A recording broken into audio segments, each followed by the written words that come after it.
कुरखेडा तालुक्याच्या जवळील मालेवाडा पासून 10 किलोमीटर अंतरावर खोब्रा मेंढा येथे निसर्गरम्य ठिकाणी वसलेला आहे। या ठिकाणी हनुमान मंदिर आहे आणि या हनुमान मंदिराच्या 200 मीटर अंतरावर 30 ते 40 फूट उंचीवर सदर हेमाडपंथी शिवमंदिर आहे आणि सदर शिवमंदिर आजही अज्ञात आहे।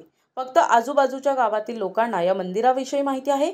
आज या ठिकाणची माहिती मिळताच राष्ट्रीय मानवाधिकार संघटनेचे प्रदेशाध्यक्ष डॉक्टर प्रणय खुणे यांनी तात्काळ या ठिकाणी भेट दिली आणि पाहणी केली। सदर विषयाची माहिती संकलित करून रेकॉर्ड तयार केला आणि याविषयी राज्य पुरातत्व विभाग यांना कळविण्यात येणार आहे।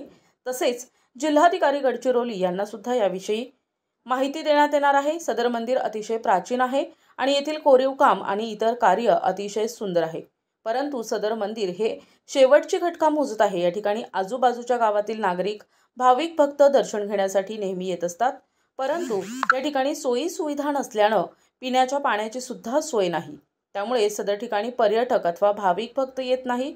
सदर मंदिर हा अतिशय निसर्गरम्य ठिकाणी वसलय। या ठिकाणचा विकास केल्यास येथे हजारो पर्यटक येऊ शकतात आणि खोब्रा मेंढातील हे ठिकाण चांगलं पर्यटन स्थळ बनू शकते। त्यामुळे जिल्हा प्रशासनाने या ठिकाणची नोंद घ्यावी आणि पुरातत्व विभागाने सुद्धा या मंदिराची चौकशी करून येथील प्राचीनत्वाचा रहस्य उलगडा करावा, अशी मागणी राष्ट्रीय मानवाधिकार संघटनेचे प्रदेशाध्यक्ष डॉक्टर प्रणय खुणे यांनी केलाय। यावेळी राष्ट्रीय मानवाधिकार संघटना जिल्हा उपाध्यक्ष मुन्ना डहारे, नितेश खुणे, देवानंद पाटील खुणे, रोहन पाटील खुणे, दिनेश खुणे आणि पदाधिकारी उपस्थित होते। गडचिरोली जिल्हा हा अतिशय दुर्गम जिल्हा आणि कुरखेडा तालुक्यातील खोब्रा मेंढा येथे अनेक वर्षापासूनचा पुरातन काळातील हेमाडपंथी डिझाईनचा जो शिवमंदिर आहे त्याची राज्य सरकारनं पर्यटन विभाग आणि पुरातत्व विभाग यांच्या संयुक्त दोघांनी मिळून या मंदिराचा कायापालट करावा। कारण